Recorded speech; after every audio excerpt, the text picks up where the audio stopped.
मंगल रसस्वादन पान कर रहे हैं, ये हमारा परम सौभाग्य है। आज कथा का चतुर्थ दिवस और आज ही पूरे ब्रजमंडल में बड़े आनंद के साथ फुलेरा दौज श्री प्रिया प्रियतम के मंगल विवाह उत्सव का आनंद ले रहे हैं। दो प्रकार के विवाह उत्सवों का वर्णन आता है, एक तो व्रज विवाह महोत्सव और एक निकुंज विवाह महोत्सव। निकुंज विवाह महोत्सव में जहां केवल सखियां श्री प्रिया प्रियतम को निकुंज में ले जा करके, एकांत में ले जा करके सखियों के मन में आई कि सुंदर ब्याह रचना चाहिए, और सब सखियों ने मिलकर के ललिता, विशाखा, इंदुलेखा, चंपक लता आदि सब सखियों ने श्री प्रिया प्रियतम का विवाह किया। वो निकुंज विवाह उत्सव है। उसका वाचन मंच से सबके आगे नहीं करना चाहिए, क्योंकि लोग अधिकारी नहीं हैं। आजकल का सिनेमा देखने वाले और आजकल के व्यवहारिक जीवन में इतनी दूषित स्थिति के संबंधों को देखने वाले लोग प्रिया प्रियतम के मंगल पवित्र संबंध को इतने भाव से समझ नहीं पाएंगे। इसलिए फिर व्रज विवाह उत्सव का वर्णन किया जाता है। कई ग्रंथ शास्त्रों में ठाकुर जी के प्रिया जी के संग विवाह का सुंदर वर्णन किया गया है, जिसमें विशेष रूप से ब्रह्म वैवर्त पुराण आदि ग्रंथों में और व्रज के साहित्यों में तो इतना है कि बस आप राधा वल्लभी परंपरा में अगर चले गए तो वहां तो रोज ब्याही हो तो रे ठाकुर जी को। रोज श्री राधा वल्लभ लाल जी सेहरा पहन के बैठे रहते हैं। बाहरी मंदिर के लिखा होगा आज ठाकुर जी का ब्याहुला है, रोज ठाकुर जी का ब्याह होता है। राधा वल्लभ जी में तो वहां ठाकुर जी को वही सुख है। क्यों? क्योंकि राधा वल्लभी परंपरा में जितने भी अनुयायी हैं या जो भी राधा वल्लभी परंपरा का अनुशीलन करते हैं वो सब सहचरी हो जाते हैं, और सहचरियों का यही सुख है कि श्री प्रिया प्रियतम की जोड़ी बनी रहे।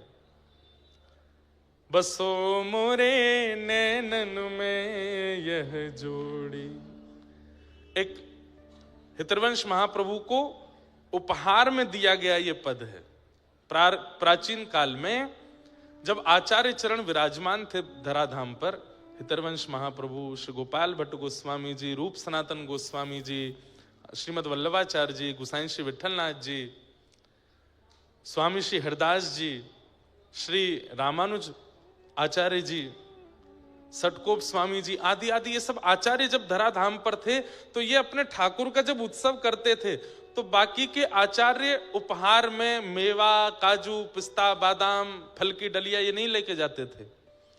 उनके ठाकुर जी के लिए पद लिख करके लेके जाते थे और उस पद को भेंट रूप में प्रदान करते थे। तो ऐसे अनेक पद गाए जाते हैं।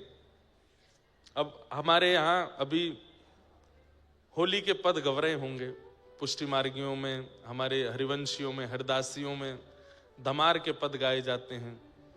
तो उसमें अब कभी आप सुनेंगे कि पुष्टि मार्ग की परंपरा में स्वामी श्री हरदास जी का कोई पद गवा। कैसे गवा? बोले गोसाई जी ने उत्सव किया तो हरिदास जी गए थे और वहां जाकर के धमार का पद गा के आए, तो वो पद फिर वहां की रीति में आज तक गाया जा रहा है। वही आप सुनेंगे कि राधा वल्लभी परंपरा में गोसाई जी दर्शन करने आए तो अष्ट सखाओं ने वहां पद बना करके गाए, आदि आदि सब ऐसे भाव हैं। तो ये पद किसी ने हरवंश महाप्रभु को भेंट किया। श्री हरवंश महाप्रभु कहते हैं कि ठाकुर जी एक आंख भी दे सकते थे, दो आंख क्यों दी? बोले एक नेत्र में श्याम सुंदर विराजेंगे, दूसरे में प्रिया जी विराजेंगे, इसलिए दो नेत्र दिए। भाई प्रेम गली अति सांकरी, तामे दो ना समाए, इसलिए द्वार बड़ा रखा ताकि दोनों प्रवेश कर सकें, इसलिए दो नेत्र हैं। बसो मोरे नैनन में यह जोड़ी, कैसी जोड़ी? नव दुल्हे व्रजराज सावरो, नव दुल्हे जो नहीं गावेगो वाको अपने बगल वाले की सौगंध है। आप लोग यहाँ सुनने नहीं आए हैं, वैसे तो आए सुनने ही हैं, पर जब पद गाने की आज्ञा व्यास मंच से हो तो गाना भी है।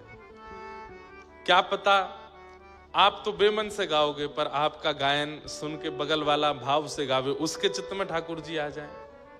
नव दुल्हे व्रजराज सावरो, नव दुल्हे राज सावरो, दुल्हन राधा गोरी, दुल्हन राधा गोरी, बसो मोरे नैनन में यह जोड़ी, बसो मोरे नैनन में यह जोड़ी। हित हरिवंश करीन्यो छावर, हित हरिवंश करीन्यो छावर, चिरजीवो यह जोड़ी, चिरजीवो यह जोड़ी, बसो मोरे नैनन में यह जोड़ी, बसो मोरे नैनन में यह जोड़ी। श्री हित हरिवंश करी न्यो छावर, चिरजीवो यह जोड़ी, यह जोड़ी, यह जोड़ी अविचल वृंदावन। आहा, ऐसे हमारे श्री प्रिया प्रियतम, आज उनके विवाह उत्सव की आप सबको बधाई हो, बधाई हो, बधाई हो। बहुत मुश्किल है, मैं चाहूं तो विवाह उत्सव की कथा सुना दूं, पर वहां से वापस भागवत जी में आना मेरे लिए मुश्किल हो जाएगा। और फिर यहाँ ठाकुर जी को बताओ, दुल्हा को ब्याह पहले कर दियो, जन्म बाद में कियो, कितना विचित्र लगेगा। आज ठाकुर जी का जन्म उत्सव, गुब्बारे पहले लगा दिए यहाँ पे। मैं कहा ना कि मैं सोच समझ विचार के कथा नहीं करता, माहौल परिस्थिति तरंगे जो बुलवाती हैं हम बोल देते हैं। अब यहाँ तरंगे तो नंद घरानंद वाली हो रही हैं, तो दुल्हा कैसे बनाए ठाकुर जी को। और आज फुलेरा दोज है, तो अभी अभी हमारे राधा गिरधर लाल को ब्याह भयो है, तो आज घर में भी श्री राधा गिरधर लाल जी बड़े आनंद से विराज रहे हैं। अभी अभी युगल भय हैं वे भी, तो वो भी तरंगें चल रही हैं। लेकिन इसलिए मैंने गीत गोविंद के बाद एक ब्याहुला का पद गा दिया, ताकि वो जो मन में उचंग उठ रही है वो विश्राम ले ले। नहीं तो ब्याहुला नैमिषारण्य में हो जाए तो यहाँ के सब वृक्ष नृत्य करने लगेंगे, सब ऋषि प्रकट हो जाएंगे। कहाँ विरक्ति वैराग्य की भूमि है, ये रस की भूमि बन जाएगी। और वैसे तो रस यहीं से प्रकट हुआ है, यहीं सारी कथाएं सुनाई गई हैं। ये कथा की भूमि है। देखो, कोई तप की भूमि है, कोई स्नान की भूमि है, कोई पुण्य की भूमि है, कोई प्रसाद की भूमि है, कोई दर्शन की भूमि है, परंतु नैमिषारण्य कथा की भूमि है। यहाँ कथा ही होती है, ये कथा की ही भूमि है, यहाँ कथा की ही प्रधानता है। कथा का आसन ही यही है, कथा का पंडाल ही यही है, मंडप ही यही है नैमिषारण्य। तो ब्याहुला है, बीच में कोई तरंग आएगी तो कुछ ना कुछ भाव सुनाते रहेंगे। बाकी आइए हम लोग अपने क्रम में प्रवेश करें, खूब विश्राम की ओर, ठाकुर जी के उत्सव की ओर हमें चलना है। नंदोत्सव आज करना है, द्वितीय स्कंद से कथा शुरू करनी है, बहुत कथा क्रम है, सबको थोड़ा थोड़ा स्पर्श करते हुए चलेंगे। चरणों में बैठे हैं परीक्षित जी महाराज और निवेदन कर रहे हैं, अतः पृच्छामि संसिद्धिं योगिनां परमं गुरुं पुरुषस्येह यत् कार्यं म्रियमाणस्य सर्वथा। मेरा प्रश्न है भगवान आपके चरणों में, क्या जिसके जीवन के शेष दिन कुछ ही बचे हैं, उसको अपनी मुक्ति के लिए क्या करना चाहिए? जिसके जीवन के बहुत कम दिन बचे हैं, उसको अपनी मुक्ति के लिए क्या करना चाहिए? बंधुओं, बहुत ध्यान से सुनिएगा सब लोग। हम सबके शेष ही दिन बचे हैं। कोई यहां माई का लाल ऐसा नहीं बैठा है जो ये कह दे कि मैं इतने दिन और जीवित रहने वाला हूं। कभी भी प्राण जा सकते हैं, कभी भी तन छोड़ सकती है ये आत्मा? तो ये प्रश्न कहीं ना कहीं हम सब के लिए है कि म्रियमाण व्यक्ति को अपनी मुक्ति के लिए क्या करना चाहिए। हम सब म्रियमाण अवस्था में, कभी भी प्राण जा सकते हैं हमारे।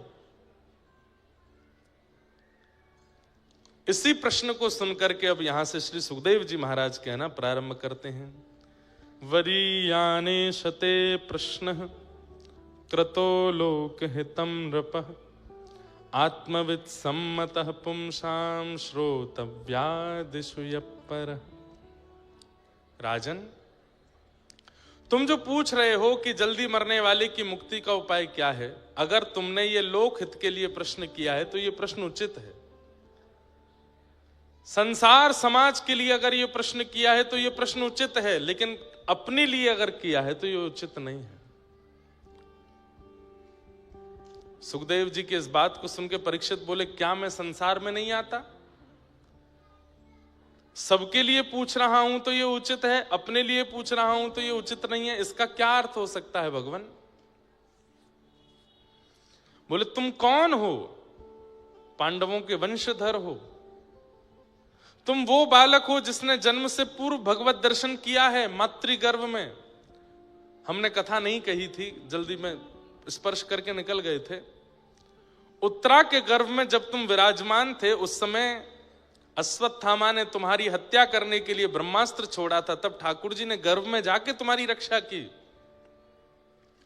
तुम वो बालक हो जिसने जन्म बाद में लिया है, भगवान का दर्शन गर्भ में पहले किया है। तुम पांडवों के वंशधर हो। इतनी सब योग्यताएं होने के बाद भी तुम ये पूछ रहे हो कि जल्दी मरने वाली की मुक्ति का उपाय क्या है? अरे तुम्हें मुक्ति वैसे ही मिल जानी है। भगवत साक्षात्कार जिसने भी अपने जीवन में किया है, कभी ना कभी उसे मुक्ति मिलनी ही मिलनी है। तुमने किया है, तुम्हारी मातृगर्भ में ठाकुर जी आए हैं, तो तुम्हें तो मुक्ति मिली हुई ही है। तुम ये कहो कि मुक्ति के लिए मैं क्या करूं, तो ये प्रश्न तुम्हारे लिए उचित नहीं है।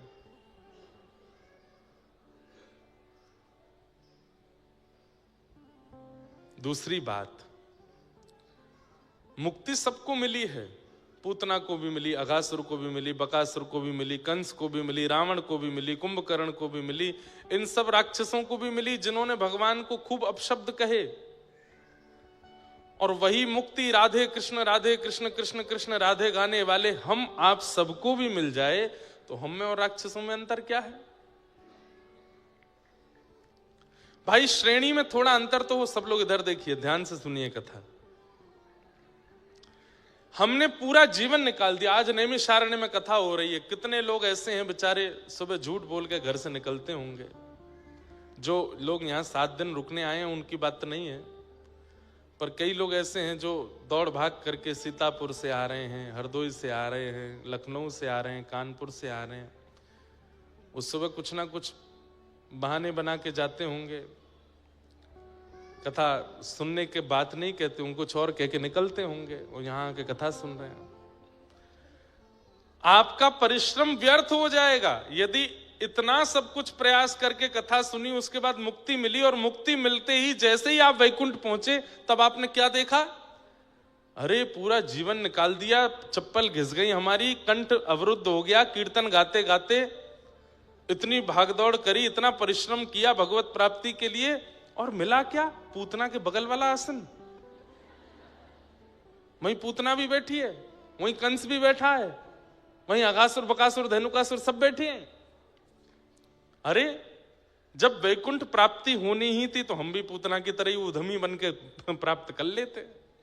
हम भी अब तो भाव को भाव अनकालसु नाम जपत मंगल दिश। भगवान नाम कैसा है? ध्यान से सुनिएगा। अग्नि, अग्नि को बहुत मनाओ। अरे अग्नि तू बड़ी प्यारी है, मैं तुझको घी पिलाऊंगा, मैं तुझको ये खिलाऊंगा, तू मुझको जलाना नहीं। अग्नि के पास हाथ ले जाओ, क्या होगा? कितनी भी प्रार्थना करियो नहीं जलाएगी? जलाएगी।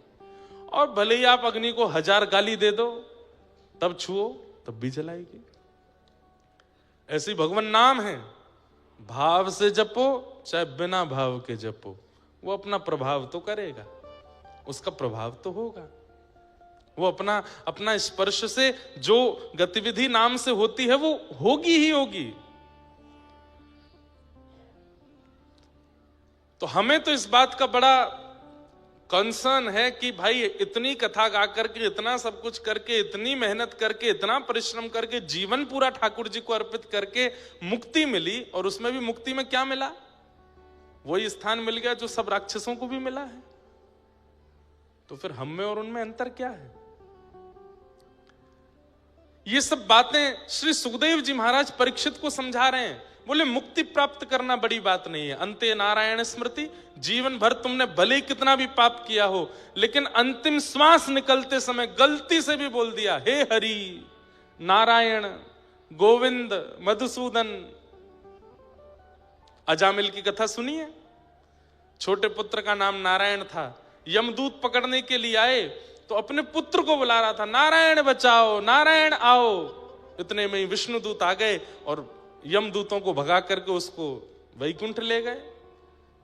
जीवन भर इतना पाप किया, व्यभिचार किया, दुर्भाव किया, लेकिन अंत में नारायण बोलने मात्र से सदगति हो गई। एक बहुत सुंदर बात है, एक बात बड़ी प्रसिद्ध है, जन्म जन्म मुनि जतन कराई, अंत राम कही आवत नाई। ये कहना जितना आसान है कि अंतिम श्वास में नारायण, राम, कृष्ण, हरि नाम आ जाए, उतना ही कठिन है, क्योंकि अंतिम श्वास में इन्हीं की याद नहीं आती, बाकी सबकी याद आ जाएगी। जिस व्यक्ति से आप 25-30 साल से मिले नहीं, उसका नाम भी याद आ जाएगा अंतिम श्वास में, लेकिन ठाकुर जी का नाम याद नहीं आता। हमारे हिंदू वैदिक सनातन धर्म में इसलिए सबके नाम भगवान नाम रखने की आज्ञा क्यों दी गई? भले ही अंतिम श्वास में दूर के रिश्तेदार के बालक का नाम भी याद आया, उसका नाम यदि माधव हुआ तो कम से कम उसका नाम स्मरण करके मुक्ति तो मिलेगी। लेकिन आजकल नए गुरुजी आए हैं समाज में, गूगल गुरुजी, वही नामकरण कर रहे हैं बच्चों का। ऐसे ऐसे नाम आ रहे हैं बच्चों के। अच्छा, आजकल के युवा सोचते हैं कि थोड़ा मॉडर्नाइजेशन होना चाहिए, नाम में थोड़ी विचित्रता होनी चाहिए, थोड़ा बोलने में स्वीट लगना चाहिए। अरे भाई, ये सोच के नाम मत रखो, कहीं उसमें इतनी आसक्ति हो गई कि अंतिम श्वास में उसका नाम लिया गया और कहीं वो नाम भगवान का नहीं हुआ, तो फिर सदगति से वंचित हो जाओगे। और आप अपना विचार मत करो, अरे आपके बालक से आपके पिता का प्रेम हो गया, दादाजी का प्रेम हो गया, कहीं उन्होंने उसका नाम अंत में ले लिया तो उनकी सदगति हो जाएगी। गोपाल सहस्र नाम है, विष्णु सहस्र नाम है, इनसे नाम रखो बालकों के। राधा सहस्र नाम है, उनसे नाम रखो।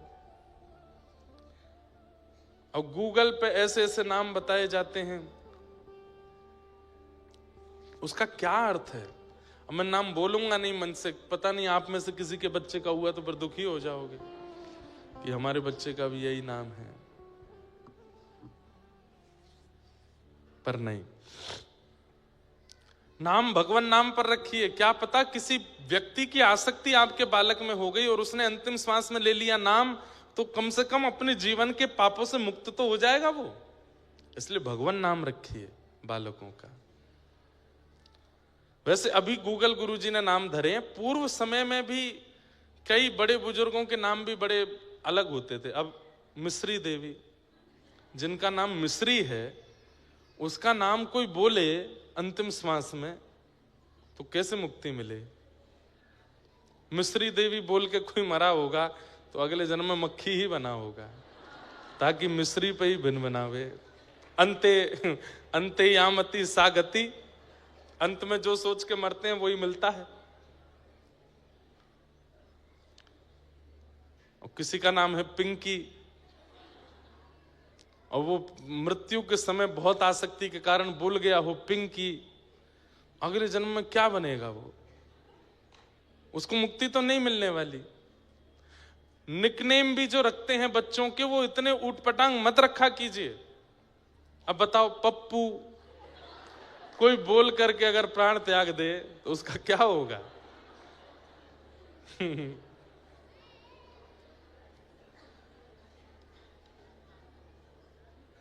बहुत ऊंची बात है। इसलिए भैया, नाम बहुत सोच समझ के रखो। बट डन क्या नाम है? अब कोई प्राण त्याग दे इस बात को, बोलते छुट्टन। नाम ऐसे रखिए जो भगवत संबंधी हो। निकनेम भी बच्चों के रखने हैं तो जैसे यशोदा मैया ने रखे हैं, कान्हा रखा, कनुआ रखा, गोविंद रखा, गोपाल रखा, ऐसे नाम रखो ताकि उस नाम का, अरे भाई जितनी बार आप उस व्यक्ति को बुलाते हैं उतनी बार भी आपका नाम गिनती होता है। भाव कुभाव अनकालसहु नाम जपत मंगल दिश दशहु। नाम जपने से मंगल होगा। अब आप किसी व्यक्ति को बार बार बुलाते हैं, उसका नाम बार बार बोलते हैं तो उतना नाम भी तो काउंट होता है, उस नाम का भी तो प्रभाव होगा आपके ऊपर। नाम बहुत सोच समझ के रखिए,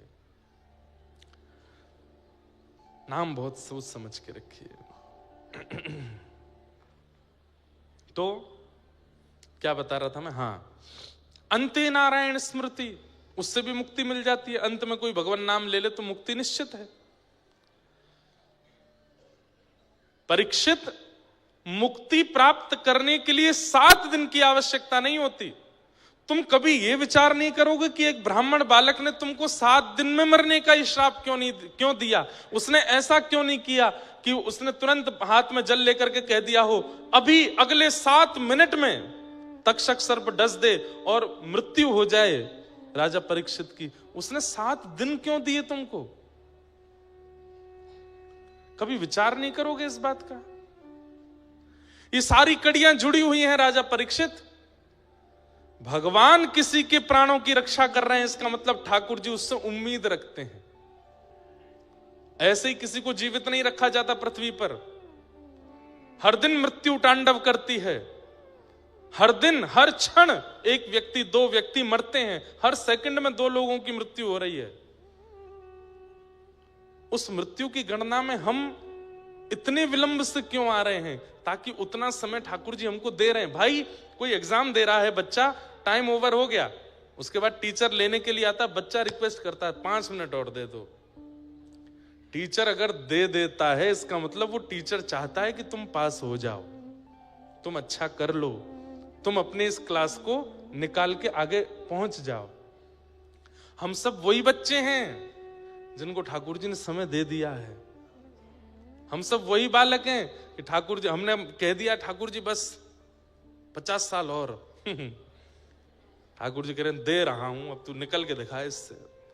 लेकिन उस 50 साल में भी वही विषय भोग विलास, उल्टे सीधे सारे छल कर्म। अरे हम पूर्व के किए हुए कर्मों का हिसाब बराबर करने आए हैं इस जन्म में। पूर्व का तो हिसाब बराबर किया नहीं, इस साल का नया हिसाब बना लेते हैं। तब क्रोध में भर करके ठाकुर जी फिर हमको 84 लाख में नचाते हैं। तेने मांगा था मुझसे, अब वही टीचर, उससे बच्चे ने कहा 15 मिनट और दे दीजिए मैम, मैं अभी सारे क्वेश्चन कर दूंगा, जल्दी जल्दी कर, जल्दी कर। अब 15 मिनट में भी करने के बाद जब रिजल्ट आया तो फेल हो गया, तो वो टीचर कितनी नाराज होती है, तेरे को मैंने एक्स्ट्रा टाइम दिया था फिर भी फेल हो गया, क्या पढ़ा फिर तूने? ठीक वैसे ही बंधुओं, हम आप सब वही बालक हैं जिनको एक्स्ट्रा टाइम मिल गया है। इस जीवन का कोई भरोसा नहीं, कभी भी प्राण जा सकते हैं, लेकिन हर दिन सुबह उठ करके जगह आप देखते हो कि आप जीवित हो, तो ये विचार कीजिए कि आज मुझसे कुछ उम्मीद है ठाकुर जी को, मैं आज भजन करूं, नाम करूं, कथा सुनूं, अपने जीवन को सफल बनाऊं। तो मुक्ति प्राप्त करने के लिए बहुत समय की आवश्यकता होना आवश्यक नहीं है। राजा परीक्षित, अंतिम घड़ी में, अंतिम क्षण में भी यदि नाम सुना दिया जाए तो भी मुक्ति मिल जाती है। 7 दिन बचे, खाओ पियो करो आनंद। 7वां दिन जब आएगा तब मैं आ जाऊंगा और तुम्हारे प्राण निकल रहे होंगे, उस समय तुम्हारे कान में कह दूंगा श्री कृष्ण गोविंद हरे मुरारे, हे नाथ नारायण वासुदेव। प्राण छोड़ देना, मुक्ति मिल जाएगी तुमको। तुम मुक्ति की कामना कर रहे हो और फिर ऊपर से 7 दिन बता रहे हो। इतनी योजनाएं करने की आवश्यकता नहीं है, मुक्ति के लिए 1 सेकंड काफी है। पर 7 दिन मिले हैं, इसका क्या करोगे?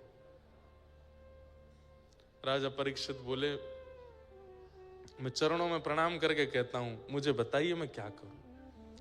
बोले राजन, मुक्ति एक क्षण में मिलती है, भक्ति प्राप्त करने में थोड़ा समय लगता है। तुम याचना करो कि 7 दिन में तुम भक्ति सुनो और भक्ति सुन के भक्त बन जाओ, भक्त बन जाओ। राजा परीक्षित बोले मैं भक्त बनूंगा 7वें दिन और फिर उसके बाद मेरी मृत्यु हो जानी है, मुक्ति मिल जाएगी, तो फिर इससे फायदा क्या होगा? बोले बहुत बड़ा फायदा है। बोले क्यों? मुक्ति का मतलब मृत्यु के बाद भगवान का दर्शन, और भक्ति का मतलब जीते जी भगवान का दर्शन। तुम 7 दिन बाद वैकुंठ में ठाकुर जी को देखने की योजना बना रहे हो, और मैं चाहता हूं कि तुम्हारी अंतिम श्वास निकले उससे पहले तुमको ठाकुर जी का दर्शन हो जाए। भक्ति में वो सामर्थ्य है कि वो जीवित अवस्था में भगवत दर्शन कराती है। हमारे ठाकुर जी की जहां ब्याहुला हुआ गिरधर लाल जी का, तो जो श्री जी के पक्ष के जो परिवार था वो सामान्य परिवार नहीं है। जयपुर के सरस कुंज के आचार्य चरण, उनकी श्री जी उनके भाव से ब्याह हुआ। श्री अलवेली माधुरी शरण जी महाराज, उनके परंपरा के कई पद में गाता हूं, सरस माधुरी जी के। कल मैंने एक गजल भी गाई थी, सदगुरु शरण में सभी फल मिलेंगे, गुरु मिल गए तो युगल भी। हर साल हमने एक भक्तमाल की कथा उनके यहां करने का नियम लिया है, भक्तमाल में वहीं करता हूं। उनकी ही परंपरा में एक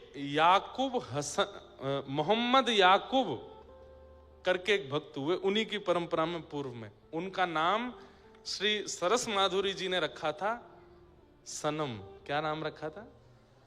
वैसे तो उनका नाम कुछ और, दीक्षा के बाद नाम बदल देते हैं ना, शिष्य का एक नाम भगवत संबंधी नाम रखते हैं।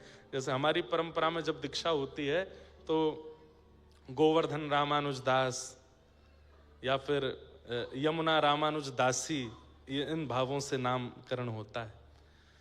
तो मोहम्मद याकूब, राजस्थान में एक स्थान है अलवर, वहां के एक प्रोफेसर के बेटे थे मोहम्मद याकूब, और इनके जो पिताजी थे वो अजमेर में एक हॉस्पिटल में उनकी नौकरी लग गई थी। बहुत ध्यान से सुनिएगा, भक्ति की सामर्थ्य देखिए।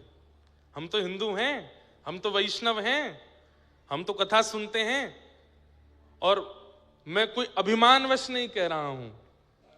हमने दीक्षा देना गत वर्ष प्रारंभ किया।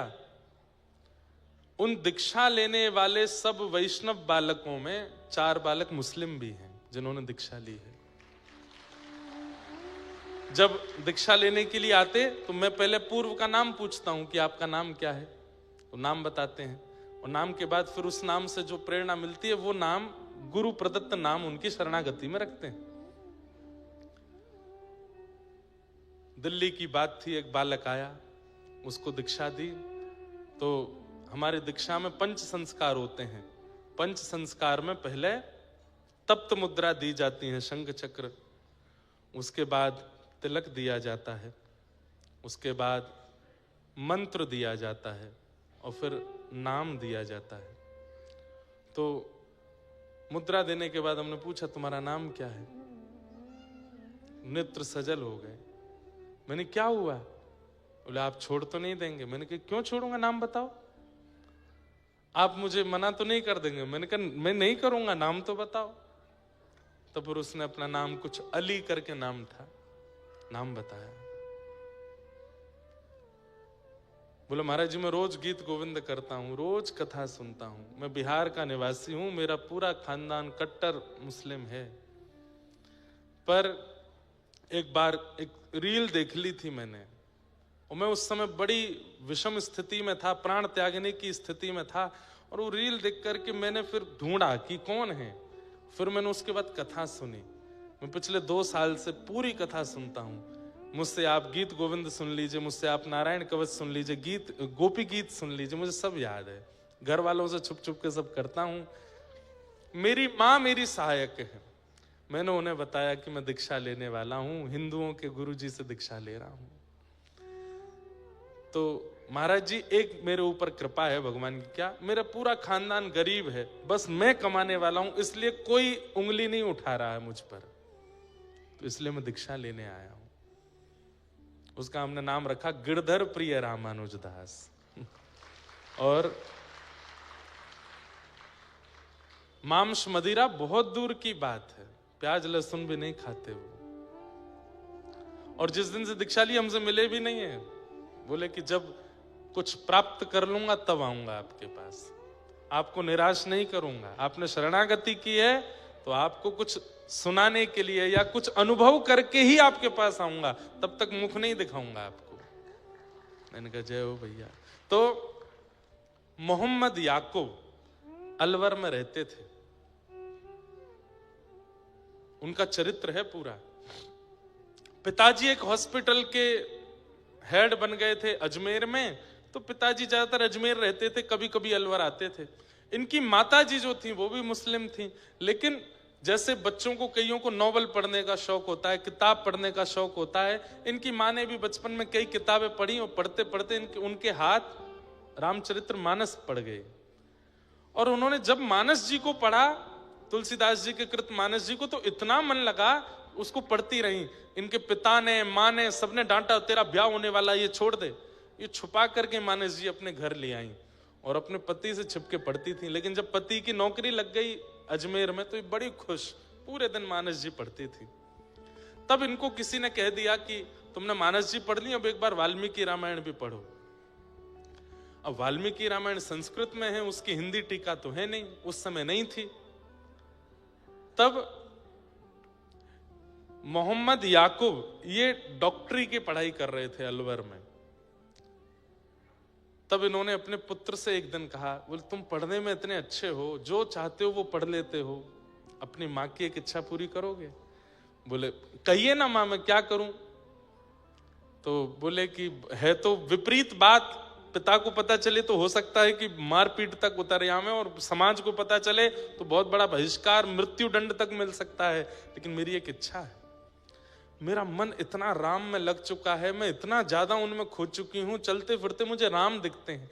तो इनके पुत्र बोले माँ कैसी बात करती हो, ये तो हिंदुओं के भगवान है। बोले हाँ, मैं छुप छुप के मानस पढ़ती हूँ, मेरा बहुत मन है कि मेरे प्राण निकले एक बार, उससे पहले मैं वाल्मीकि रामायण पढ़ूं, परंतु वो संस्कृत में है, मैं पढ़ नहीं पाऊंगी, समझ नहीं पाऊंगी,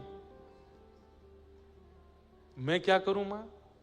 बोले तुम पढ़ने में बहुत अच्छे हो, तुम जल्दी जल्दी याद कर लेते हो, तुम संस्कृत पढ़ लो, और संस्कृत की विद्या अध्ययन करके, संस्कृत सीख करके तुम मुझे वाल्मीकि रामायण रात में छुप करके कमरे में बैठ के सुनाओ, जब जब पिता नहीं रहेंगे तो मैं वाल्मीकि रामायण सुनूं, मेरी एक अंतिम इच्छा है। तो मोहम्मद याकूब बोले मां मुझे पढ़ाएगा कौन संस्कृत? पूरे नगर के ब्राह्मणों के पास गए, सबने कहा तुम मांस मदिरा का सेवन करने वाले हो, मुस्लिम हो, तुमको हम संस्कृत नहीं पढ़ाएंगे। तो मां ने कहा बेटा मेरे लिए इतना नहीं करेगा? बोले क्या? तू छोड़ दे मांस मदिरा, नहीं खाया कर। बोले मां हमारा एक त्योहार है, उसमें तो खाना ही पड़ता है। बोले कि दिखाना सबको पर खाना नहीं, और इतना विश्वास किसी ब्राह्मण को दिला दे कि तू नहीं खाएगा, शायद वो तुझे पढ़ा दे। कल जो मैंने एक पद गाया था ना गोस्वामी तुलसीदास जी का, वो यहां सिद्ध होता है कि मोहम्मद याकूब की मां को राम जी मीठे लग गए हैं, जो मोहे राम लागते मीठे, इतने मीठे लग गए कि अपने पुत्र को पूरे विपरीत क्रिया करवा दी, अपने धर्म से विपरीत। तब एक अलवर के पास के एक ब्राह्मण थे, उनको जब इन्होंने विश्वास दिला दिया कि मैं शुद्ध रहूंगा, पवित्र रहूंगा, आप कृपा कर मुझे संस्कृत पढ़ाओ, तब उन्होंने 6 महीने संस्कृत का अध्ययन किया, और 6 महीने में इतना याद कर लिया, इतने अद्भुत। अपनी डॉक्टरी की पढ़ाई भी करते थे, वहां पर भी निपुण, और रात्रि छुप करके संस्कृत पढ़ने जाते। संस्कृत जब पूर्ण रूपेण आ गई, तब वाल्मीकि रामायण लेके आए और अपनी माँ को सुनाते, श्लोक कहते, फिर उसका अर्थ सुनाते, फिर श्लोक कहते, अर्थ सुनाते। माँ तो सुनते सुनते सुनते भाव विभोर होके सो जाती, लेकिन इनके ऊपर जो उसका असर होता था वो अलग था। ये तो बस उसी चित्त में रहते, उसी भाव में रहते, हनुमान जी की झांकी, राम जी की झांकी, लक्ष्मण आदि इन सब के भाव में बने रहते। अब वाल्मीकि रामायण पढ़ के रामचरित्र तो इनको सब समझ में आ चुका था, अब इच्छा प्रकट हुई कि अब रामायण तो हो गई, अब मैं क्या पढ़ूं? तब एक दिन उन्होंने उन्हीं गुरुजी के पास जाके बोले गुरुजी अब मैंने रामायण तो पढ़ ली, अब क्या पढ़ूं? बोले अच्छा, श्रीमद् भागवत पढ़ो।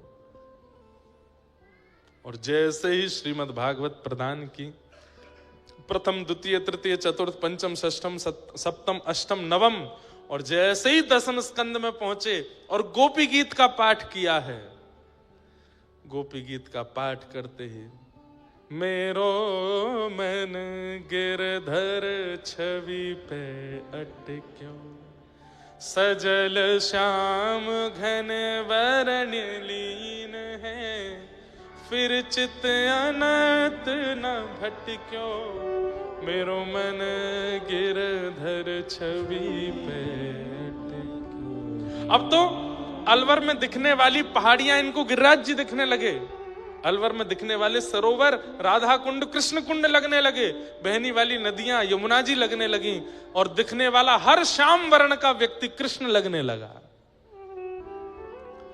नेत्रों में आंसू 24 घंटे रहने लगे। ये सूखे नेत्र नहीं रहते थे, 24 घंटे नेत्रों में अश्रु। और श्याम सुंदर कहां मिलेंगे, कैसे मिलेंगे, कब मिलेंगे, बस इसी स्थिति में रहने लगे। मां तो चली गई, लेकिन याकूब की स्थिति ऐसी कर गई, अब क्या करूं।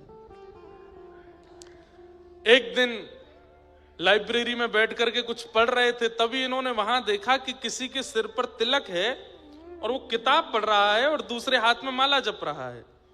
इन्होंने जैसे उसको देखा, धीरे धीरे उसके पास गए और पास जाकर के बोले, आपने तिलक लगाया है, कंठी माला पहनी, आप क्या जप रहे हैं।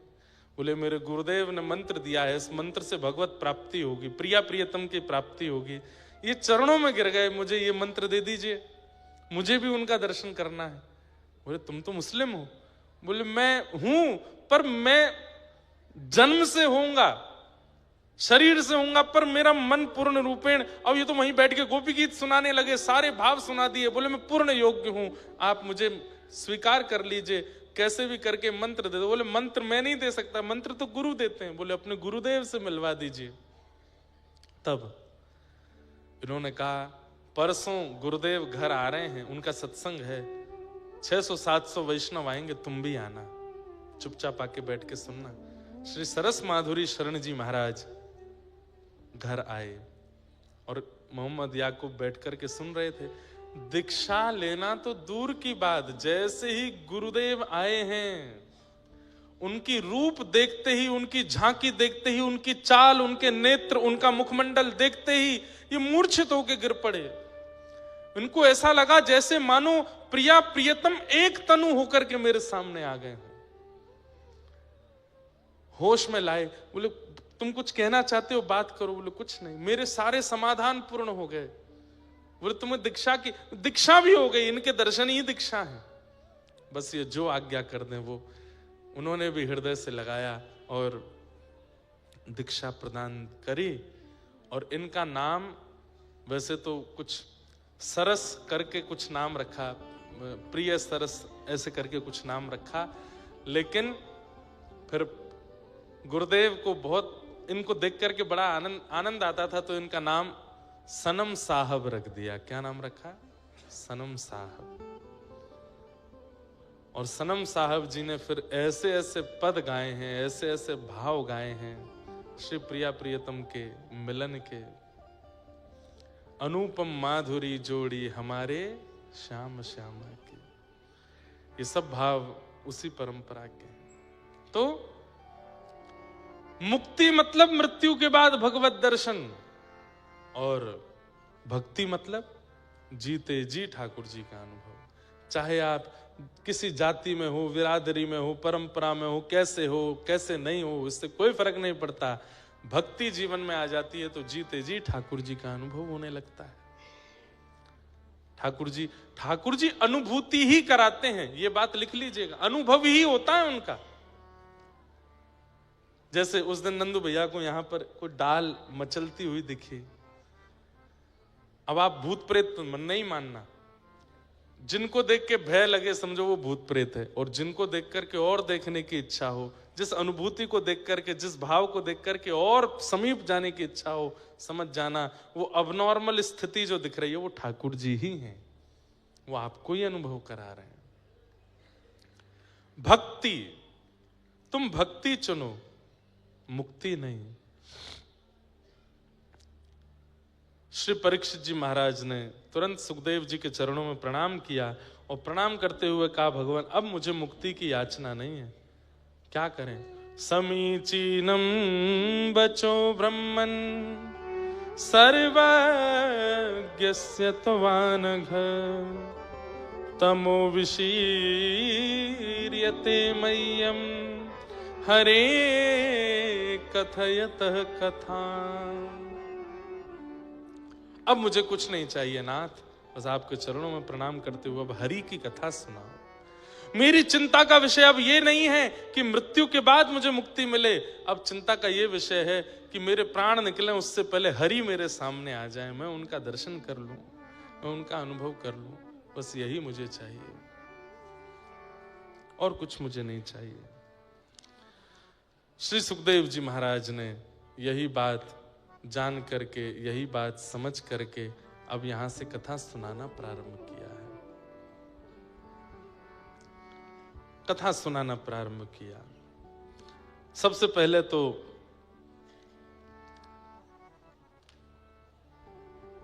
चतुश्लोकी भागवत का वर्णन करते हुए सृष्टि प्रसंग सुनाया।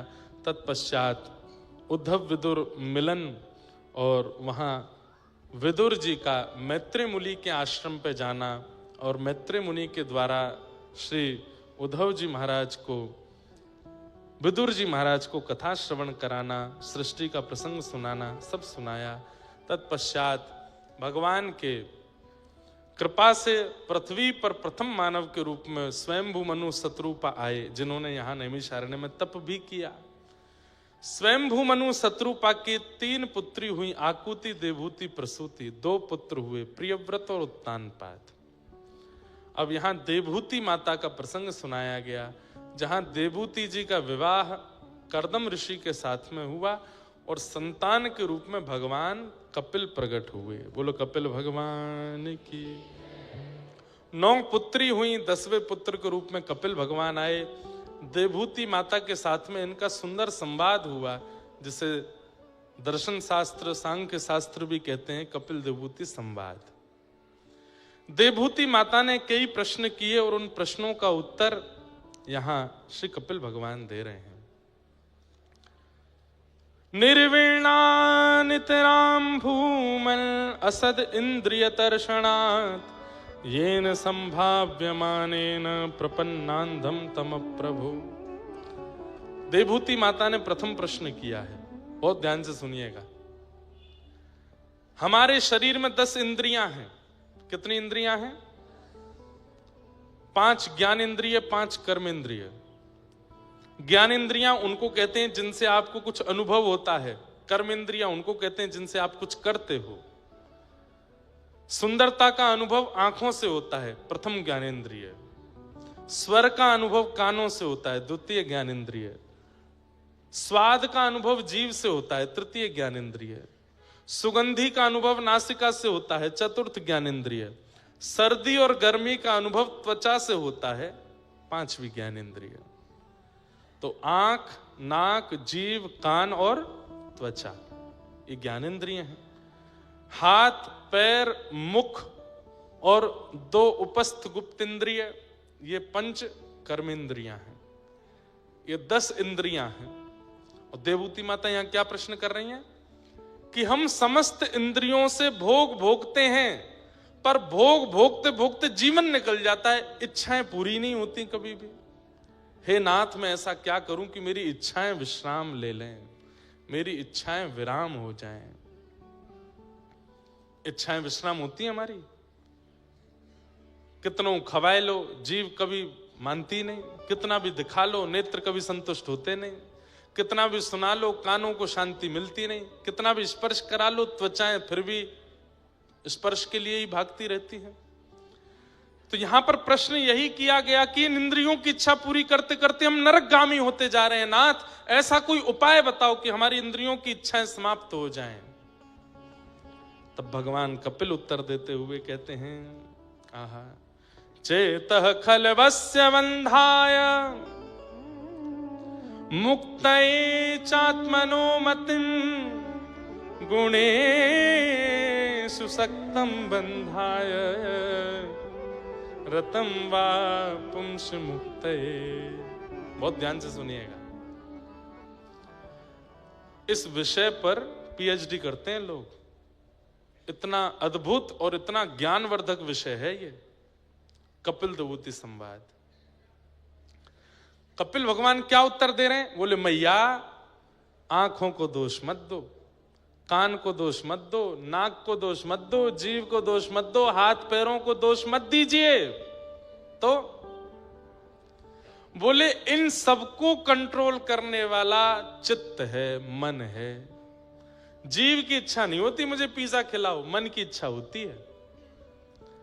आपकी जीव की इच्छा हो रही है गोलगप्पा खिलाओ, आपका मन हुआ गोलगप्पा खाना, गोलगप्पा खाना, तभी रसोई घर में जाकर के करेले की सब्जी से रोटी खा लो। तो जीव क्या छोड़ के चली जाएगी? आपको कुछ नहीं कहेगी, अपने आप इच्छा दब जाएगी, पेट भर जाएगा, जीव को एक कसेला स्वाद मिल जाएगा, फिर इच्छा खत्म हो जाएगी। इच्छाएं इंद्रियों की नहीं होती, इच्छा मन की होती है। वही बात यहां भगवान समझा रहे हैं। बोले मां इन इंद्रियों को दोष मत दीजिए, इंद्रियां बुरी नहीं है, इंद्रियों से इच्छा प्रकट कराने वाला, इनका स्वामी बनकर के अंदर बैठा है राक्षस, उसका नाम है चित्त। चेतः खलवस्य बंधाय, बंधन का कारण इंद्रियां नहीं है, बंधन का कारण मन है। इसका उदाहरण बताऊं, जब व्यक्ति 80 वर्ष का हो जाता है, आंखों पे पड़ेगा जाला, नाक से बहेगा नाला, लाठी से पड़ेगा पाला, जरा जिंदगानी का, उस समय पर भी इन इंद्रियों की इच्छाएं बहुत होती हैं। जब छोटे छोटे बच्चे गोलगप्पे खाते हैं अपनी अम्मा के सामने, बिना दांत वाली अम्मा का मन तो बहुत होता है, पर वो खा ही नहीं सकती हैं क्योंकि इंद्रियां बलवान नहीं है। इच्छाएं नहीं मरती हैं, हमारी इंद्रियां खत्म हो जाती हैं, पर इच्छाएं तब भी जीवित रहती हैं। अब बड़े बूढ़े लोगों से आप कहो, अब जो बड़े बूढ़े बैठे हैं बुरा नहीं मानना, हाँ चलोगे मनाली घूमने, बहुत जाड़ा पड़ता है, कैसे जाएंगे? इसका मतलब ये नहीं है कि उनकी इच्छा नहीं, इच्छा तो है पर शरीर साथ ही नहीं दे रहा है, अब कैसे जाएं? इच्छाएं तो, इच्छा नहीं मरती, इसलिए कहते हैं तृष्णा ना जीर्णा वयमेव जीर्णा। हमारी तृष्णा यानी कि इच्छा कभी नहीं मरती है, हम मर जाते हैं, हमारी इच्छाएं जीवित रहती हैं। मरते दम तक इच्छाएं खत्म नहीं होती। हमने कई बार सुना है, मरणासन स्थिति में पहुंच गया व्यक्ति, अंतिम श्वास ले रहा है, हाथ पैर चल नहीं रहे, लकवा मार गया, उससे पूछा गया कान पास रख के अंतिम इच्छा बता दो, तंबाकू खिला दो बीड़ी पिला दो अरे भाई मरने वाले हो तुम, तुम्हारा पूरा कुल खानदान रो रहा है, अब भी इच्छा नहीं मरी तुम्हारी। लखनऊ की जलेबी खिला दो, वहां का समोसा ले आओ, एक बार खा लूं फिर मर जाऊं। अरे नहीं, अंतिम इच्छा कैसी हो? राधिका किशोरी संग रमण तुम्हारा, मुझको दिखा दो कभी ऐसा नजारा। राधिका किशोरी संग रमण तिहारा। अभी आप लोगों ने ब्याहुला देखा था गिरधर लाल जी का? किस किस ने देखा? ब्याहुला में पहले दिन आप लोगों ने रात्रि के उत्सव में ढाणिन लीला देखी थी। वहां ढाणिन बन के जो आई थी, उनका नाम तो मुझे याद नहीं, पर उन्हीं का ये पद है, उन्होंने ही सारे पद लिखे हैं, रमन नाम है उनका, श्री रमन जी। सारे पद वही ढाणी बन के आए थे, और श्री किशोरी जी हमारे ठाकुर जी के सामने ढाणिन लीला उन्होंने की थी, लहंगा पहन करके पर्याप्त इतने पद गाए हैं उन्होंने। चांद सा सलोना मुख लटें घूंघरारी हैं, भोए हैं कटीली आंखें तिरछी कटारे हैं, होया को चंदन सो महके बदन, हो या को नाम है राधा रमन। रमन जी वही ढाणेन बन के आए थे लाल जी की लीला में, और ढाणेन लीला की थी उन्होंने, हमारे संग नाचे भी थे। कैसे उन्हीं का ये पद है, राधिका किशोरी संग रमन तुम्हारा, मुझको दिखा दो कभी ऐसा नजारा। राधिका किशोरी संग रमण तिहारा, मुझको दिखा दो कभी ऐसा नजारा। फिर चाहे मैं मर जाऊं, फिर चाहे मैं मर जाऊं, फिर चाहे मैं मर जाऊं, फिर चाहे मैं कैसे बसा कर नैनन में, छिपा कर नैनन में, बसा कर नैनन में, छिपा कर नैनन में, ओ बसा कर नैनन में, छिपा कर नैनन में, छिपा कर नैनन में, हो बसा कर नैनन में, छुपा कर नैनन में। चेतः खलवस्य बन्धाय मुक्तये चात्मनोमतं, गुणेषु सक्तं बन्धाय रतं वा पुंस मुक्तये। भगवान कपिल कह रहे हैं, मां बंधन का कारण इंद्रियां नहीं, बंधन का कारण मन है। यदि इंद्रियां नहीं होती तो मेरा दर्शन कैसे करते?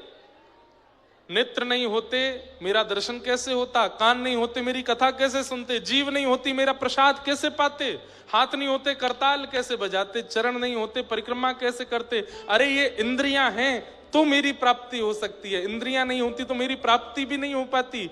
इन इंद्रियों को आप असद कैसे कह सकती हो मां? ये इंद्रियां असद नहीं है, असद मन है। और इस असद मन को सुधारने का एक ही तरीका है, क्या? प्रसंगम अजरम पाशम आत्मनः कवयो विदुः, स एव साधु सुकृतो मोक्षद्वारमपाव्रतम। इस मन को संसार की जगह सत्संग में लगा दो। मैया जितना संग संसारी लोगों का करोगे उतना मन आपकी इच्छाएं प्रकट करता जाएगा। जितना ये मन सत्संगियों के बीच में रहेगा उतने इस मन की इच्छाएं दबती चली जाएंगी, फिर ये मन मेरी कामना करेगा। समझ में आई बात? आ तो गई पर करोएगा कोई नहीं। संग दोष, आप जैसों का संग करोगे मन वैसा होता चला जाएगा। छोटा बालक जितना शुद्ध होता है, छोटा बालक जितना करुण होता है, छोटा बालक जितना अद्भुत होता है, बड़े होते होते उसमें इतने दोष क्यों आते हैं? संग दोष के कारण।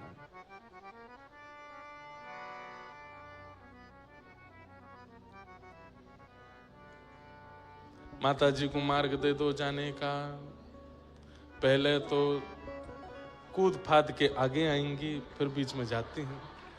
जाना ही नहीं चाहिए बीच में कथा में, जब आगे आके बैठी थी तो बैठ जाओ। हाँ।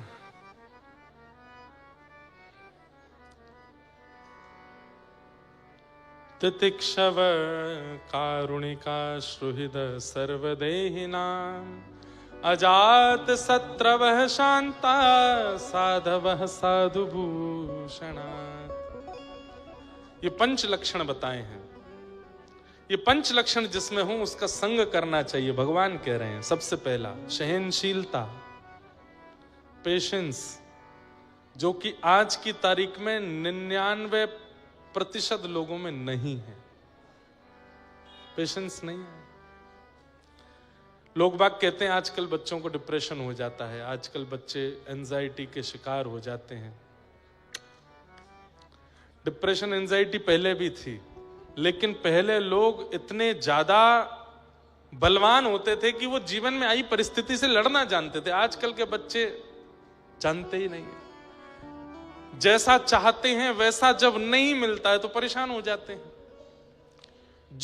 अरे इन बातों पे बच्चे परेशान हो जाते हैं कि ये पहनना चाहते थे और माता पिता ने नहीं दिलवाया, इसलिए डिप्रेशन में है। ये डिप्रेशन का कारण है।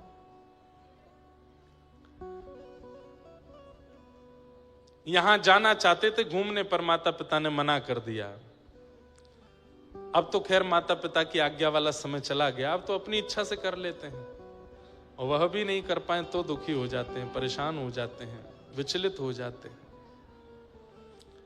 पेशेंस का मतलब सहना ही नहीं होता, पेशेंस इन सब चीजों में लागू होता है। जो हमें चाहिए अगर सहजता से प्राप्त हो तो अच्छा, नहीं प्राप्त हो तो उसके लिए ज्यादा हाय तौबा नहीं मचाना, इसको भी पेशेंस कहते हैं। तितिक्षव पहला लक्षण, तितिक्षु बनिए, सहना सीखिए, थोड़ा सहा कीजिए। और भैया एक बात बोलूं, अगर सहना नहीं आता है तो अभी तो शुरुआत है, संसार में बहुत कुछ सहना पड़ेगा, बहुत कुछ ये संसार देता है। हम व्यासपीठ पे बैठे हैं, हमको केवल माला दक्षिणा मिलती है ना, खूब गालियां भी देते हैं लोग, उल्टी सीधी बातें भी बना देते हैं लोग, जो मन में आता है बोलते हैं, लेकिन सहना सिखा दिया व्यासपीठ ने।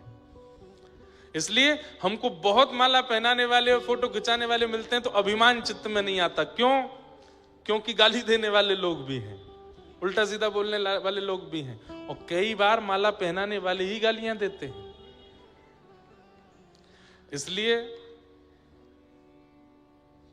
ना काहू से दोस्ती, ना काहू से बैर, ना किसी को ज्यादा प्रेम दो, ना किसी से ज्यादा बैर करो। अपना जीवन है, कितना समय है कुछ पता नहीं है, भजन करके निपट लो यहां से। ये संसारवाद में पढ़ना ही नहीं है, निंदा स्तुतियों के बीच में जाना ही नहीं है। अपने ठाकुर जी की सेवा करो, कथा सुनाओ, सुनो, प्रेम से निकलो यहां से। ज्यादा यहां के चक्कर में पढ़ना नहीं है, बहुत खतरनाक है संसार। पेशेंस, और कथा सुनने वाला, कथा कहने वाला अगर व्यक्ति पेशेंस लेस है तो उसने कभी कथा नहीं सुनी, उसने केवल आडंबर और नाटक किया कथा में आकर के। उसने केवल कथा का आडंबर किया है। सहना सीख जाए, समझो कथा। तितिक्षव, कथा सत्संग करने वाले व्यक्ति का दूसरा लक्षण क्या है? कारुणिका, करुणा। बहुत जल्दी करुणा आ जाती है, बहुत जल्दी नेत्र सजल हो जाते हैं, बहुत जल्दी दया आ जाती है। करुणा, कारुणिका। श्रुहिदः सर्वदेही नाम, सभी देहधारियों के प्रति मंगल की भावना जिसके चित्त में रहती हो, सबका मंगल हो, ये तीसरी लक्षण है कथा सुनने वाले का। तितिक्षवः, कारुणिका, श्रुहिदः सर्वदेही नाम। और चौथा लक्षण अजात शत्रवः, किसी को अपना शत्रु नहीं मानता। और कथा सुनने वाले श्रोता का पांचवा और सबसे विशिष्ट लक्षण शांता, मौन रहता है, कम बोलता है, सधा हुआ बोलता है, जितना चाहिए उतना बोलता है, बस, उससे ज्यादा नहीं। हम अपने मित्रों के साथ में रहते हैं, हम अपने परिकर के साथ में रहते हैं, खूब उधम मचाते हैं, पर जब हम बाहर रहते हैं हम बहुत कम बोलते हैं, सबसे ज्यादा बोलना नहीं। अपने आप को परसों एक, मैं बता, जगन्नाथ मंदिर में कुछ संत जन, हमारे संप्रदाय के प्रमुख जन बैठ के आपस में खूब मधुर चर्चा कर रहे थे और शास्त्रार्थ जैसा चल रहा था। उस बीच में कई बातें थी जो मुझे भी आती थी, मैं चाहता तो बोल सकता था, पर नहीं, सुनने में सुख। मुझसे किसी ने कहा आपने क्यों नहीं बोला? मैंने कहा देखो, हम उतना ही बोलेंगे जितना हमको पता है, पर हम शांत रहेंगे तो वो भी मिलेगा जो हमको नहीं भी पता है, इसलिए शांत रहो, मौन रहो। पर लोग इसको नहीं समझ पाते, सब अपनी सुनाना चाहते हैं। सब अपनी बताना चाहते हैं, सब अपनी बोलना चाहते हैं। नहीं, थोड़ा मौन रहा कीजिए, थोड़ा सुनने का गुण लेकर के आइए। और जो व्यक्ति मौन नहीं रहता है, कहीं ना कहीं भगवत प्राप्ति से बहुत दूर है, और वो अपना निर्माण भी अच्छा नहीं कर पाएगा। हमें एक संत की आज्ञा है, 2 आज्ञाएं थी उनकी, एक तो कथा से पूर्व और कथा के बाद 1 घंटा मौन रहना है, और दूसरी आज्ञा थी कि कथा से पहले कथा के बाद किसी को छूना नहीं है। तो एक आज्ञा तो हमारी बन नहीं पा रही है, स्पर्श हो ही जाता है। और नहीं, कितनी बार आपको हम अपने मन की बात बता रहे हैं, हम कथा करने आते हैं खूब उचित मन से, किसी व्यक्ति ने छू दिया, अब वो व्यक्ति कथा सुनने नहीं आया, वो केवल फोटो खिंचाने आया है। उसकी घरवाली ने कहा है फोटो खिंचा के लाओ महाराज जी के साथ। अब उसका स्पर्श होते ही अब उसके मन में क्या विचार थे, वो विचार हमारे चित्त में आ जाते हैं, और कथा में उस दिन मन ही नहीं लगता, ये लगता है बस अब जल्दी करें, पूरी चलें यहां से। इसलिए स्पर्श दोष से बहुत कुछ अनुभव किया, लेकिन वो बन नहीं पाता। खूब लोग स्पर्श करते हैं, ना करके मना करो, पांव नहीं छूना है, फिर भी छुएंगे। उससे उनको क्या मिलता है पता नहीं, पर हमारे तो कई भाव नष्ट हो जाते हैं। प्रणाम छू करके किया जाए ऐसा कहीं नहीं लिखा। प्रणाम कैसे किया जाता है? आचार्य दिखे जहां खड़े हैं वहीं दंडवत हो गए, उसे प्रणाम कहते हैं। उनके पास आने का भी इंतजार नहीं किया, वहीं से दंडवत किया। माताएं बहनें हैं तो षष्ठ अंग से प्रणाम किया, और भाई लोग हैं तो दंडवत प्रणाम किया, वहीं से प्रणाम करते हैं। पास जाना, छूना, छू करके प्रणाम करना इसका विधान नहीं है। अरे बिना आज्ञा के आप किसी को नहीं छू सकते। आचार्य की इच्छा नहीं है, फिर भी उसकी, अब हमारी तो कई जगह धोती खुलते खुलते बची है, हमें तो बहुत संभल के चलना पड़ता है। खड़ा हूं वैसे ही पहनते, मैं तो नीचे देख के चलता हूं कि मेरे पैर कहीं लड़खड़ा में नहीं गिर गए। 3-4 बार मोच आ चुकी है पैर में, पैर छिपाने के चक्कर में। लेकिन क्या करें, नहीं मानते लोग, भाव भी चला जाता है और प्रणाम का कोई फल भी नहीं मिलता। दूर से कोई प्रणाम कर रहा है, वंदन कर रहा है, उसके प्रति दृष्टि पड़ जाती है ना आचार्य की, तो वहीं से आशीष निकलता है, जा भैया मंगलमय हो तेरा।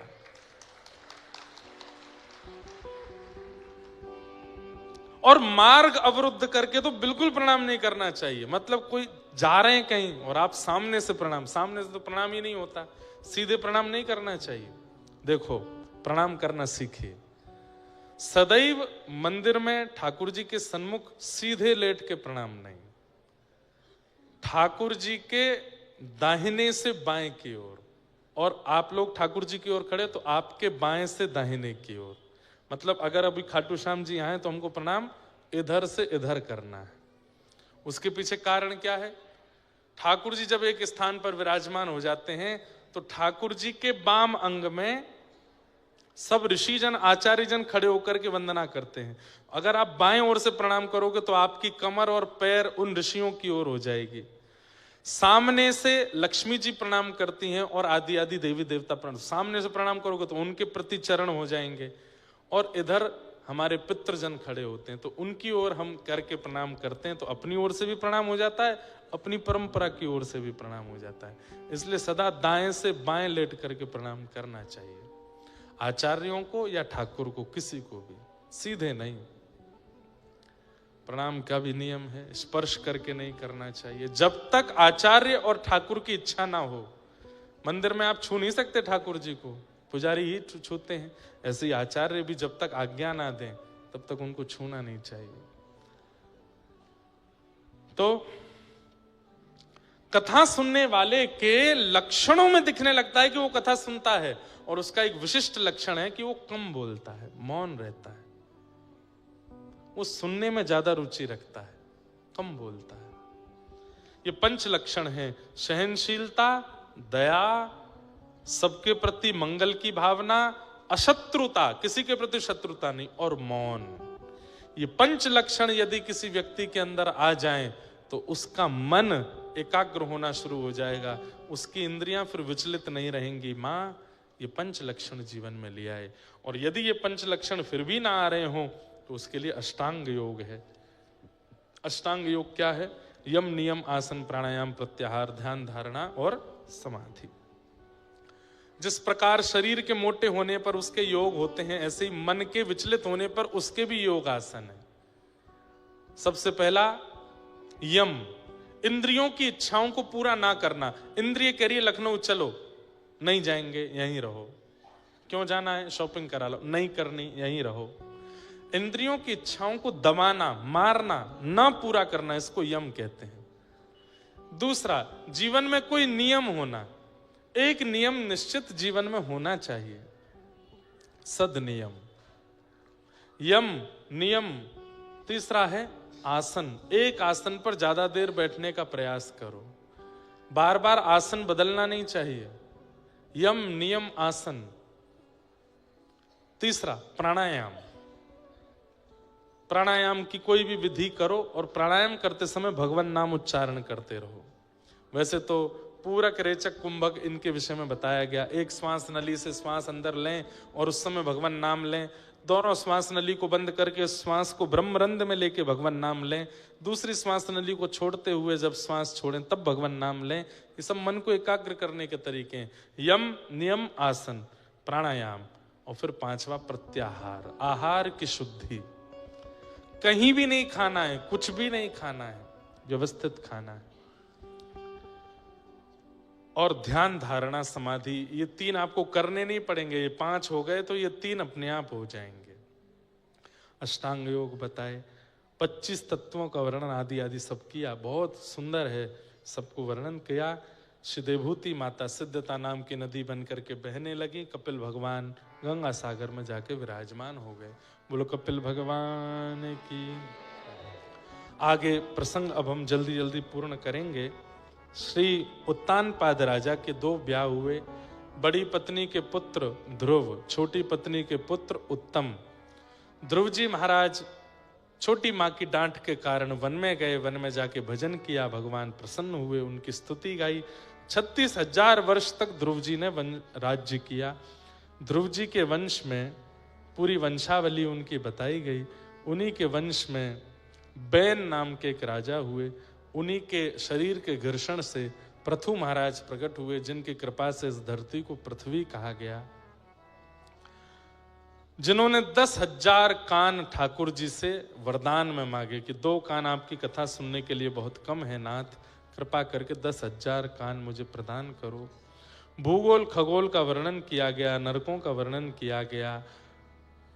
तत्पश्चात इसी मध्य में भरत, जड़ भरत रघुगण संवाद सुनाया गया। सबको हम प्रणाम मात्र कर रहे हैं क्योंकि ठाकुर जी का उत्सव भी करना है। अब हमारी स्थिति ऐसी हो गई है कि उस समय परीक्षित के पास 7 ही दिन बचे थे, इसलिए सप्ताह कथा में सुखदेव जी ने पूरी कथा पूरी की और 24 घंटा सुनाते थे, तब जाके पूरी हुई। अब आज 3 घंटे 3.5 घंटे कथा होती है, 7 ही दिन है। और फिर बीच बीच में हमको भक्तजनों के चरित्र याद आते हैं, कीर्तन याद आ जाते हैं, कैसे पूर्ण करें।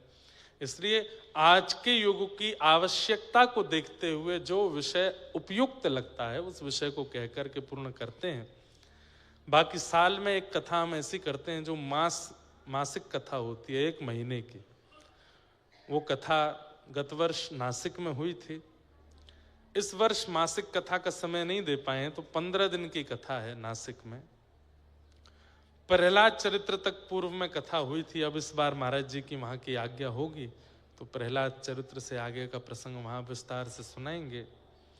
सब विषयों को प्रणाम मात्र करते हुए चलते हैं। तत्पश्चात इंद्रद्युम्न राजा, यही चित्रकेतु राजा, अपने किसी अपराध के कारण वृत्रासुर बनकर के आए और इन्होंने भगवान की परम सुंदर स्तुति गाई। भगवान प्रसन्न हुए। तत्पश्चात हिरण्यकश्यप के यहाँ पर भगवान के परम भक्त श्री प्रहलाद जी का प्रादुर्भाव हुआ। खंभ से भगवान नृसिंह बनकर के प्रकट हुए और श्री प्रहलाद जी महाराज पर अनुग्रह किया। और नृसिंह भगवान की। कुछ समय पूर्व एक चलचित्र फिल्म आई थी महाअवतार नरसिम्हा, उसके जो निर्माता थे, उन्होंने भी कई भाव कथाओं से सुन करके और मिल करके पूछ करके उसमें चलचित्र में दिखाए। बहुत पसंद की लोगों ने, वो इतनी बढ़िया पिक्चर बनी, इतने सुंदर सुंदर उसमें भाव दिखाए गए। वो सब भाव प्रहलाद चरित्र में सुनाए गए। पर प्रहलाद चरित्र का एक प्रसंग है, उसे कह करके हम प्रहलाद जी को प्रणाम कर लेंगे। भगवान नृसिंह जब प्रकट हो गए, सब उनके रूप को देख करके भाग गए। लेकिन तभी ब्रह्मा जी ने देखा कि प्रहलाद सामने हाथ जोड़े खड़े हैं। तो ब्रह्मा जी ने जाके प्रहलाद जी से कहा, प्रहलाद, इनके रूप को देख करके सब डर रहे हैं और ये सब पर क्रोधित हो रहे हैं, लेकिन ये तुम्हारे लिए आए हैं, तुम पर क्रोध नहीं करेंगे, तुम पास जाओ। तब प्रहलाद जी महाराज, छोटे से प्रहलाद जी, विशाल विकराल नृसिंह भगवान का स्वरूप, क्रोध में बैठे हैं, हिरण्यकश्यप की अंतड़ियों को अपने गले में ले रखा है, जो हाथ में आता है उसी को मसल देते हैं। ऐसी स्थिति में और पृथ्वी डामाडोल सी हो रही है, ठाकुर जी को क्रोध आ जाए तो प्रलय आएगा। आकाश में काले काले बादल गर्जना कर रहे हैं, बिजली कड़क करके तीनों लोकों को हिला रही है।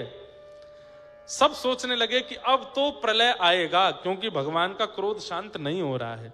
तब प्रहलाद जी गए और छोटे से प्रहलाद जी ने जाकर के भगवान के सामने हाथ जोड़ के कहा, ब्रह्मा दय सुर गुणा मुनयोथ सिद्धा सत्वैकतान मतयो वचसां प्रवाहि नाराधितुं पुरगुणैरधुना पिपीप्रो किम तोष्टुमर्हसि समे हरिरोग्रजाते।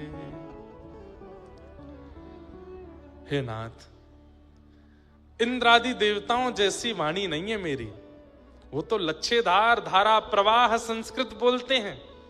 उनकी वाणी में इतने लटके झटके होते हैं कि उनकी वाणी सुनकर के आप आनंदित हो जाते हो। पर मैं तो एक छोटा बालक हूं, तोतली वाणी है, मुझे तो इतने सुंदर शब्दों का चयन भी नहीं आता नाथ।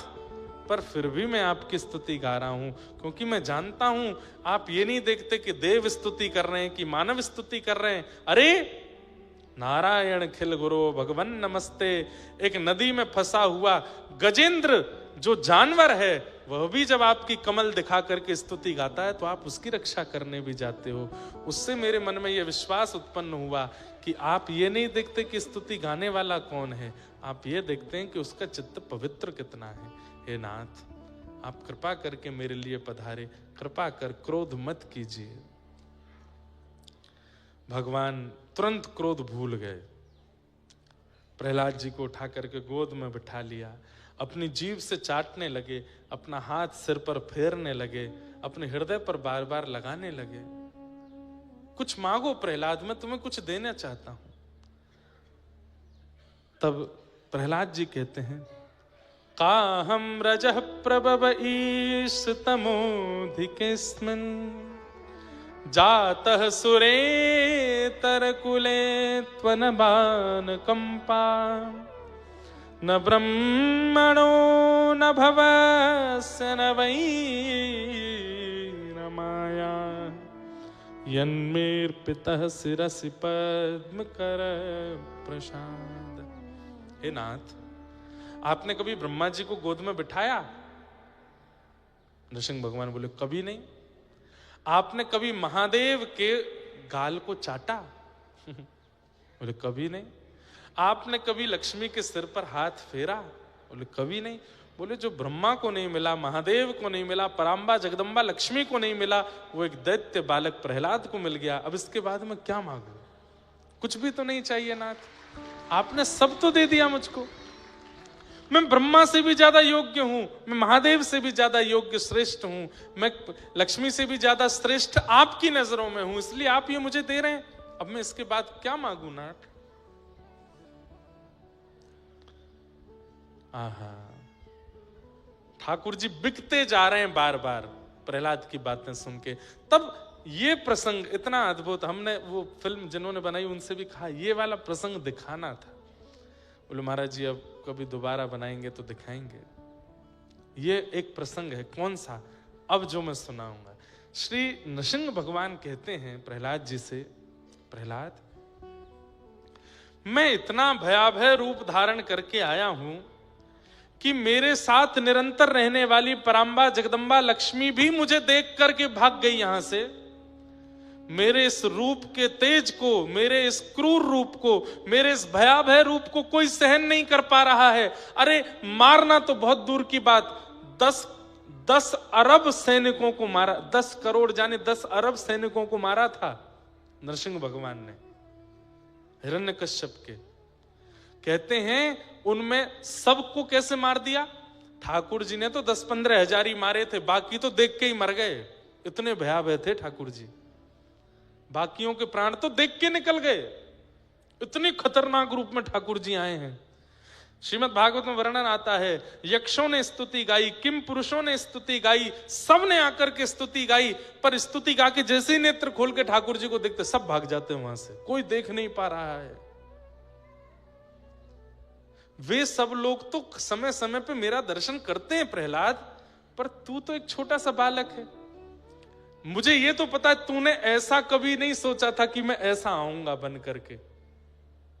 सब इतने भयभीत हो गए, तुझे मेरे रूप को देख के डर नहीं लगा? तो प्रहलाद जी कहते हैं, बोले नाथ, मैं एक वो प्रेमी हूं जिसने अपने प्रियतम से मिले बिना ही बहुत कुछ विचार कर लिया था। जब मिलेंगे तो ये करेंगे, जब मिलेंगे तो वहां बैठेंगे, जब मिलेंगे तो ये खाएंगे, ये सब मैंने चिंतन किया था। तो मैं ये चिंतन करता रहता था कि मेरे प्रभु जब आएंगे तो मैं क्या करूंगा। मैं उनके एक एक रों को घंटों घंटों तक देखूंगा ताकि वो मेरे नेत्रों में बस जाए, ताकि उनकी छवि मेरे चित्त में ऐसी बैठ जाए कि वो कभी निकले ना। नाथ, आप जब से आए हो ना तब से मैं आपके रों देख रहा हूं, और अभी तक मैं चरणों के ही रों देख पाया हूं, मैंने आपका मुख देखा ही नहीं है। मेरी दृष्टि चरणों में ही अटकी पड़ी है। जिनके चरण इतने सुंदर हैं, जिनके चरण इतने आकर्षक हैं, उनका मुख कितना सुंदर होगा। मैं तो ये सोच सोच करके ही बावला हो रहा हूं। नाथ, आपको आए हुए कितने घंटे हो गए, तब से मैं चरण ही देख रहा हूं नाथ, मैंने आपका मुख नहीं देखा, मैं आपके चरणों को ही देख रहा हूं। हृदय से लगा लिया प्रहलाद। अब यहां पर एक मैं अपने मन की कथा सुनाऊं जो मेरे मन में चिंतन में आई। ठाकुर जी तो चले गए, उसके बाद प्रहलाद जी ने देखा, तो देख करके प्रहलाद जी थोड़े तो घबरा गए, इतने भयावह रूप में आए हैं ठाकुर जी। लेकिन जब भगवान चले गए तो प्रहलाद जी ने मन में सोचा, ध्रुव के लिए आप हरि बन करके आ गए, गजेंद्र के लिए आप गरुण पर बैठ करके आ गए, शायद मेरी आराधना में ही उग्रता रही होगी, या मेरी आराधना में ही ऐसा कुछ रहा होगा जिसके लिए आपको नृसिंह बन के आना पड़ा। नाथ, आप इतने क्रूर बन करके, इतने विशाल विकराल बन करके आए, शायद मैंने आराधना में कोई कमी छोड़ी होगी। तो ये बात ठाकुर जी को पता चल गई कि प्रहलाद ऐसा सोच रहा है। तब ठाकुर जी ने कहा, चिंता नहीं करो, आज मैं खंभ से नृसिंह बन करके आया हूं। कलिकाल में इसी नृसिंह चतुर्दशी पर किसी को वेदना होगी, तब मैं अति सुंदर बन के आऊंगा। और नृसिंह चतुर्दशी का दिन था, श्री वृंदावन में कथा चल रही थी और वहीं बैठ करके सुन रहे थे श्री गोपाल भट्ट गोस्वामी। और उन्होंने जब सुना कि खंभ भेदन करके भगवान नृसिंह प्रकट हो गए, दौड़ करके गए और अपने शालिग्राम भगवान के सामने रोने लगे कि आप खंभ भेदन करके जब नृसिंह बन सकते हो, तो इस शालिग्राम से आप ठाकुर बन के क्यों नहीं प्रकट हो सकते। उन्हीं की विरह वेदना पर शालिग्राम से अति अति विकराल रूप में जो नृसिंह बन करके प्रकट हुए थे सतयुग में, इसी कलिकाल में ठीक नरसिंह चतुर्दशी की रात्रि को, यानी कि अगले दिन बुद्ध पूर्णिमा के दिन, शालिग्राम से श्री राधा रमण लाल के रूप में प्रकट हो गए। बोल राधा रमण लाल की। मुझे ऐसा लगता है जैसे मुखौटा पहन के लोग घूमते हैं ना, जिन लोगों को ऐसे शेर का रूप बनाना हो, भालू का रूप बना, तो ऊपर से पहनते हैं, स्पाइडरमैन बनते हैं, आजकल के बच्चे सुपरमैन बनते हैं। ऐसे ही ठाकुर जी हिरण्यकश्यप को मारने के लिए मुखौटा पहन के आए थे शेर का, पर भीतर जो बैठे थे वो वही हैं जो वृंदावन में राधा रमण लाल के रूप में विराजमान है। भीतर तो यही बैठे थे। श्री गोपाल भट्ट जू की हृदय वेदना प्रगट्यो शालिग्राम। श्री गोपाल भट्ट जू की हृदय वेदना प्रगट्यो शालिग्राम। ए रूप सुधा को खान हमारो, रूप सुधा को खान हमारो। वृंदावन में सब तेरे